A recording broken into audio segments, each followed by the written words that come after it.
Harry's wife. That Dior's closed. Hello, I'm H.G. Tudor. There was a suggestion that Harry's wife is signing up with Dior as an attempt to reinvent herself. See the immediate parts passive for my observations about that, as seen through the prism of her narcissism.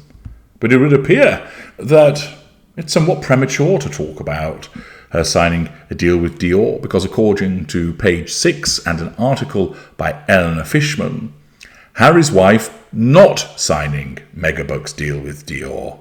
Well, that lasted long, didn't it? It lasted as long as Harry's hair plug stayed in. So much for the Duchess of Dior. While the Mail on Sunday reported that Harry's wife may be on the brink of signing a major deal with French couture house Dior to make her a face of the company, page 6 Style has learned there's no such Megabucks contract in the works. A spokesperson for the Sussexes similarly told the Telegraph the claims were untrue, with the Dior source adding that the house's team was nonplussed as to how the story came about. The Daily Mail's column came days after Harry's wife and husband Prince Harry parted ways with Spotify after signing a $20 million deal with the audio streamer in 2020. There have been rumours for weeks that Harry's wife's about to sign a deal with Dior, which has put the gossip mill into overdrive, a prominent Beverly Hills socialite told the Mail. If she pulls that off, then no one will remember that her silly little podcast got cancelled after one season. It's true that partnerships with major design houses come with massive paydays. Johnny Depp's latest Dior deal netted the actor upwards of $20 million. Jennifer Lawrence extended her contract with the brand for between $15 and $20 million in 2014, as page 6 reported at the time. But while royal watchers should not expect to see Harry's wife fronting Dior campaigns or rubbing elbows with house ambassadors like Rihanna, Jennifer Lawrence and Natalie Portman anytime soon, she's long been a fan of the luxury label's makeup and designs. Now, pausing there, it would appear that there is no sign-up of Harry's wife in Dior. Could it be that this is once again activity on the part of her agency to issue a come and get me by trying to generate interest in her being associated with them to cause a Dior executive to go, do you know what?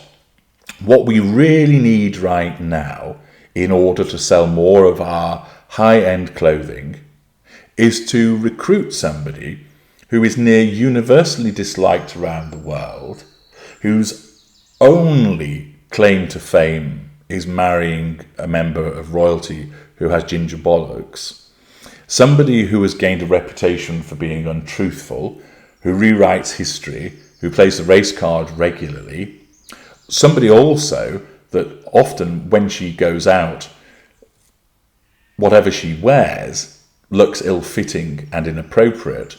Witness Kermit Goes to Church, poo emoji hat. One of our Jaws is missing. Chairman Mao visits New York. The Bouncing Berry of Harlem. Tent by Army Surplus. Teacup by Royal Doulton. Grandma's Bedspread. And ripe, oversized burst tomato lady. Yes, what we really need is somebody that has all of those credentials, because that's bound to be a brilliant add-on. If we could also find somebody that has recently been panned in terms of her work ethic and had a contract cancelled with a well-known streaming service, that would be the cherry on top of the cake. Can we get somebody like that? Do we know of anybody out there that would fulfill that criteria? If you were an executive at Dior and you suggested signing up Harry's wife, the rest of the board would look at you and go, "Are you fucking mental?" There are enough A-listers that they can sponsor, in effect, to peddle their clothing without being associated with an individual who is seen as increasingly toxic and whose star is falling. Dior would have to be out of their minds to have such an involvement with Harry's wife. They would have to have lost their mind to have taken such a step. But it seems to me that this supposed Beverly Hills socialite is just rumour-mongering by Harry's wife's agency in order to issue a come and get me, so that she then is recruited as they desperately look around for deals. She's worn Dior regularly, therefore she could be the face of Dior and earn some money that way.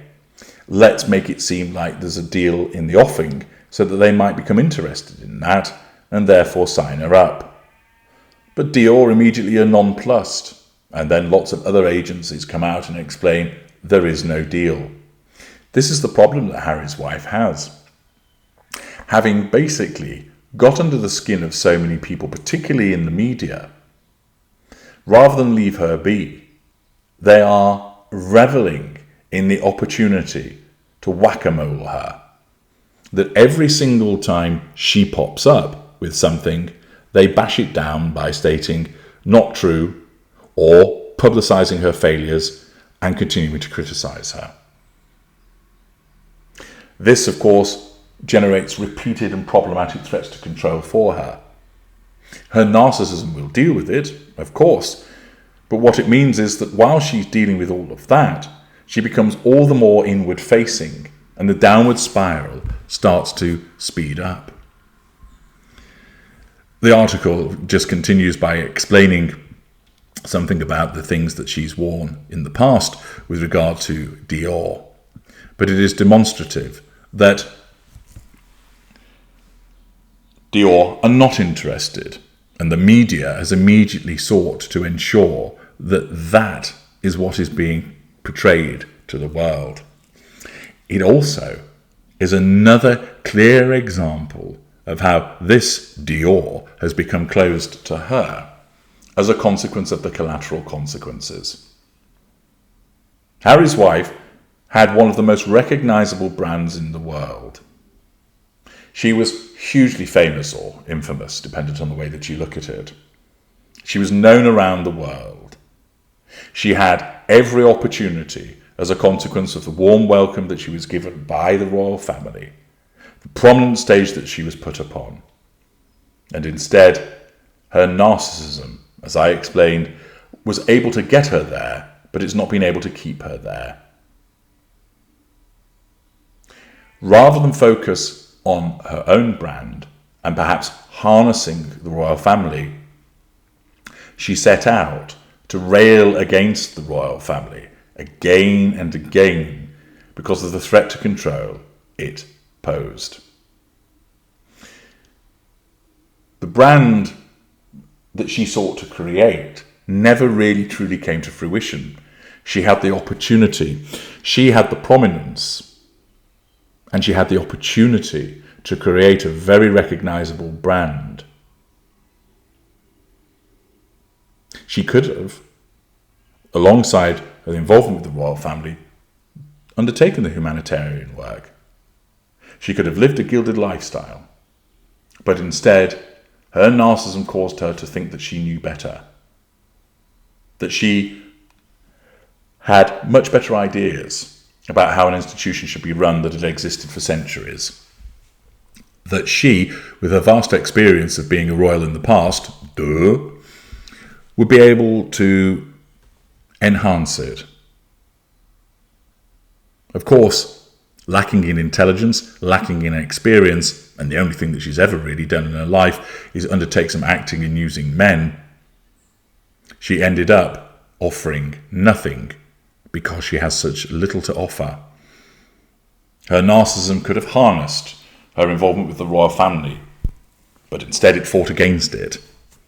And now the collateral consequences are very much coming home to roost, as another brand is touted as having interest in her, only for it to be confirmed very quickly that it has not. The problems continue to mount for Harry's wife. I'm H.G. Tudor. Thank you for listening.